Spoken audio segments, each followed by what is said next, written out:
नमस्कार, चला तर मग बनवूयात अगदी रुचकर आणि सिंपल असा अगदी सोप्या पद्धतीने बनणारा मोकळा सुटसुटीत कोळंबी राईस। कढईमध्ये पाणी गरम करायला ठेवलंय। थोडंसं 1 चमचाभर तेल घालून घ्यायचं आणि चवीप्रमाणे मीठ घालायचं। कोळंबी सुद्धा साफ करून स्वच्छ धुवून घेतली आहे, तर त्याच्यामध्ये लिंबू पिळून घ्यायचा। लिंबू नसेल तर कोकमचं पाणी सुद्धा आपण घालू शकतो। पाव चमचा हळद आणि 1 चमचा बिर्याणी मसाला। मसाले चांगले कोळंबीला लावून घ्यायचे आणि तशीच झाकून ठेवायची। गॅसवरती कढई गरम करायला ठेवलेली आहे, त्याच्यामध्ये मी तेल घालून घेते। तेल हलकंसं गरम झालं की त्याच्यामध्ये खडे गरम मसाले घालायचे। 10-15 काळी मिरी, 2 वेलची, 1 मसाला वेलची, 4-5 लवंग, 1 चमचा जिरं, 1 चमचा शाही जिरं, दालचिनीचे तुकडे आणि 3-4 तेजपत्त्याची पानं। त्यानंतर 3 मोठे कांदे बारीक चिरून घेतले, ते सुद्धा घालून घ्यायचे आणि एखादा मिनिट फोडणीमध्ये चांगले परतून घ्यायचे। त्यानंतर चवीप्रमाणे मीठ घालायचं। मीठ घातल्यामुळे कांदा लवकर परतला जातो।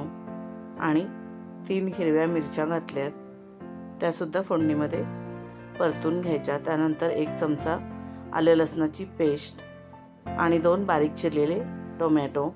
आलं लसणाची पेस्ट आणि टोमॅटो सुद्धा फोडणीमध्ये चांगलं परतून घ्यायचं। टोमॅटो हलकासा मऊ होत आला की त्याच्यामध्ये मसाले घालून घ्यायचे। 2 चमचे मसाला घातलाय, पाव चमचा हळद घातले, कारण आपण कोळंबीला सुद्धा हळद लावलेली होती, आणि 1 चमचा बिर्याणी मसाला। मसाले सुद्धा फोडणीमध्ये छान खमंग असे तेल सुटेपर्यंत परतून घ्यायचे। मसाले फोडणीमध्ये चांगले परतून घेतले की त्यामध्ये मॅरिनेशन केलेली कोळंबी घालून घ्यायची।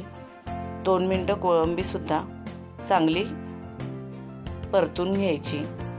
कोळंबी शिजायला जास्त वेळ लागत नाही, ते अगदी 8 ते 10 मिनिटात कोळंबी आरामात शिजते। छान अशी कोळंबी परतून घ्यायची। त्यानंतर थोडं पाणी घालून घ्यायचं आणि झाकण ठेवून 5 ते 7 मिनिटं शिजू द्यायची। पाणी घातल्यानंतर परत एकदा मिक्स करते। जास्त पाणी नाही वापरलेलं, अर्धा ग्लास मी पाणी घातले आणि झाकण ठेवायचं।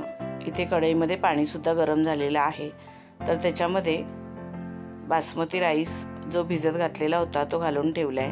हा राईस 80% शिजवून घ्यायचा। कोळंबीवरचं झाकण सुद्धा काढलेलं आहे, त्याच्यामध्ये थोडीशी कोथिंबीर घालून घेतले आणि आपला जो राईस आहे तो सुद्धा शिजलेला आहे, तर गाळून कोळंबीमध्ये घालून घ्यायचा। 2 बाउल बासमती तांदूळ स्वच्छ धुवून भिजत घालून ठेवलेले होते। आपण नेहमी भातासाठी वापरतो साधा तांदूळ, तो सुद्धा या भातासाठी वापरला तरी चालेल। वरून थोडीशी कोथिंबीर घालून घेतले आणि 10 ते 12 मिनिटं झाकण ठेवायचं। मी झाकण काढून घेतलंय। आपला हा राईस तयार झालेला आहे, तुम्ही बघू शकता। अगदी मोकळा सुटसुटीत असा हा कोळंबी राईस बनलेला आहे आणि हा राईस चवीला सुद्धा अप्रतिम लागतो। आपल्या चॅनलवरती जेवणाच्या सिरीज चालू आहेत, तर ते व्हिडिओ सुद्धा तुम्ही नक्की बघा। तुम्ही नक्की बनवून बघा, तुम्हाला सुद्धा नक्कीच आवडेल। व्हिडिओ आवडला असेल तर व्हिडिओला लाईक शेअर करा आणि आपल्या चॅनलला सबस्क्राईब केलं नसेल तर सबस्क्राईब करा। बेल आयकॉनचं बटन क्लिक करायला विसरू नका, त्यामुळे नवीन येणाऱ्या व्हिडिओचं नोटिफिकेशन तुम्हाला सर्वात आधी मिळेल। तुम्ही हा व्हिडिओ शेवटपर्यंत बघितल्याबद्दल तुमचे मनापासून खूप खूप धन्यवाद। आता आपण भेटू अजून एका नवीन व्हिडिओमध्ये। Bye bye.